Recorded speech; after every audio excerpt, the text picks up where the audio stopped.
lakini mambo yameendelea. Lakini Mheshimiwa Mnyika alikuwa nyuma yetu.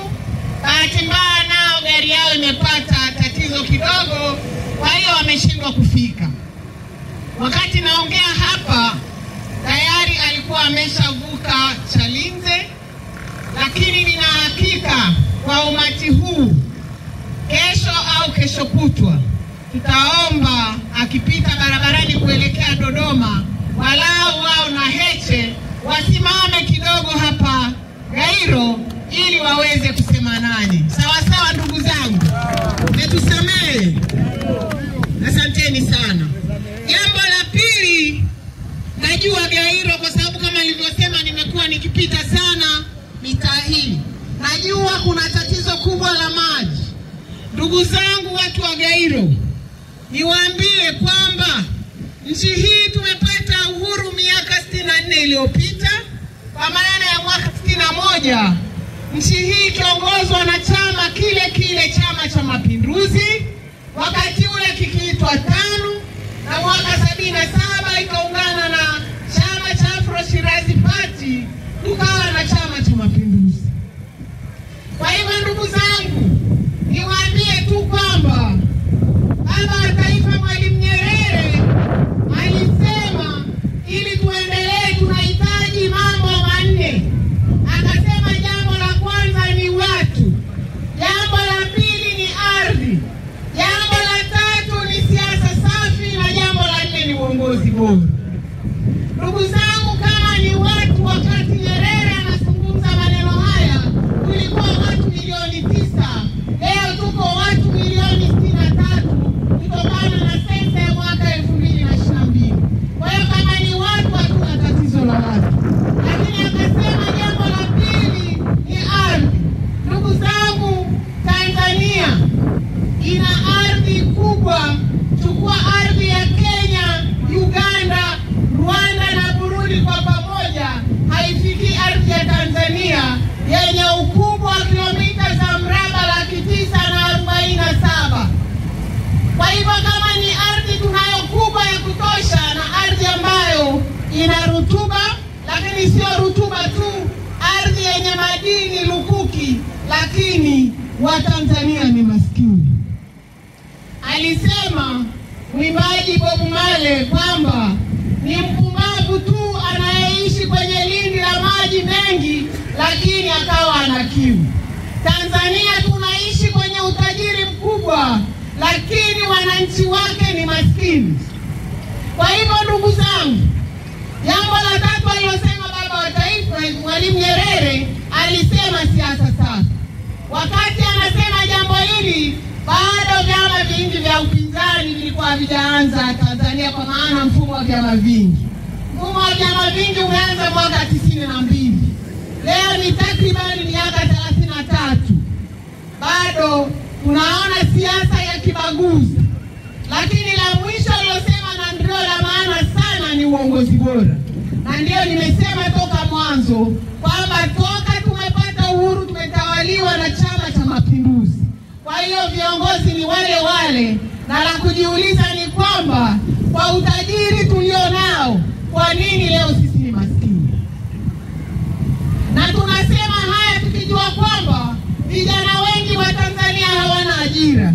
Sisi Chadema tunasema tukipewa ridhaa ya nchi hii, tutahakikisha kwamba ajira zinakuwepo, kwa sababu viwanda vilivyokuwepo wakati wa Baba wa Taifa vimekufa, na viwanda hivi ndio vilikuwa ajira kwa vijana.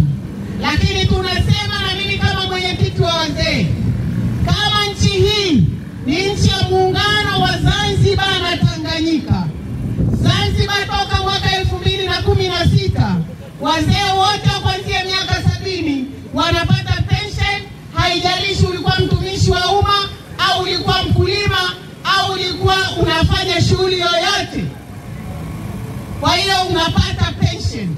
Lakini Tanzania bara kwa maana ya Tanganyika, wanaopata pension ni wale tu waliokuwa watumishi wa umma. Tunasema Chadema tutahakikisha wazee wote wanapata pension kama ambavyo wenzetu wa Zanzibar wanapata. Hapo vipi? Lakini ndugu zangu, nataka niseme kwa nini tunasema no election. Najua wenzangu wameshalizungumza, lakini nitalizungumza kwa kifupi sana kwa sababu ya muda. Ndugu zangu, tunaposema no reform no election, sisi toka mwaka 95 tumeingia kwenye mfumo wa vyama vingi. Tumefanya chaguzi mbalimbali na uchaguzi huu ujao ni uchaguzi wa 8. Tumekuwa tukiendelea vizuri, lakini kuanzia 2019 kwenye uchaguzi wa serikali za mitaa, mwendezake kwa maana ya Magufuli alihakikisha ameiba mchakato mzima wa uchaguzi. Kwa maana hiyo tukawa hatuna viongozi wote kwenye serikali za mitaa. Lakini kama itoshi, 2020 yakatokea yale. Tulikuwa wabunge wa upinzani 71 kutoka Chadema, lakini 2020 tumeambulia mbunge mmoja. Tumepewa mbunge mmoja. Kwa hivyo ndugu zangu, tunasema kama hakutakuwa na mabadiliko katika mfumo wa sheria na mfumo wa uchaguzi, basi uchaguzi hautafanyika. Hatuwezi kuruhusu watu wetu waendelee kuuawa halafu tukawa wasindikizaji. Na niwaambie kwamba Katiba ya Jamhuri ya Muungano wa Tanzania ibara ya 74 kifungu cha 12 inasema hivi: hakuna mahakama yoyote itakayokuwa na mamlaka ya kufuatilia shauri lolote lililofanywa na tume ya uchaguzi. Kwa hiyo kama tume ya uchaguzi ikiamua kwenda kuhesabu kura kwenye nyumba ya mwenyekiti wa Chama cha Mapinduzi, hatuwezi kwenda mahakamani.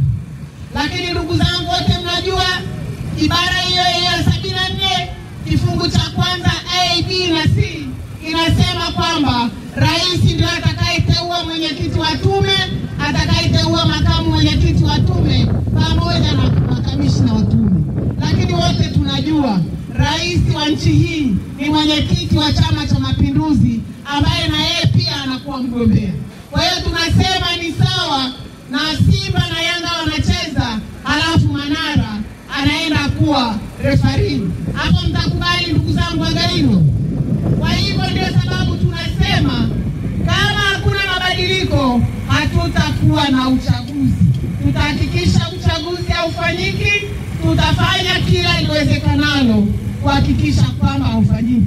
Na tunakuja kwenu ndugu zetu wananchi Wagairo na maeneo yote tunayopita. Huu ni mkoa wetu wa 17 kati ya mikoa 26 ya Tanganyika, kuhakikisha kwamba mnatunga mkono ili kuhakikisha kwamba siku ya uchaguzi basi tunaenda kuhakikisha kwamba uchaguzi tunaenda kuzuia. Peoples, nikisema no reform mnasemaje? No reform. Wangapi wanasema no reform no election? Asanteni sana. Naona muda umenishia. Ninawashukuruni sana ndugu zangu Wagairo. Kama ambavyo nimesema, kesho wakati tunapita tutahakikisha kama viongozi wetu hapa tunawasiliana nao ili walau Mheshimiwa Heche na Mnyika waweze kuwasalimu. Nawashukuruni sana. Mwenyezi Mungu awabariki. Asante sana.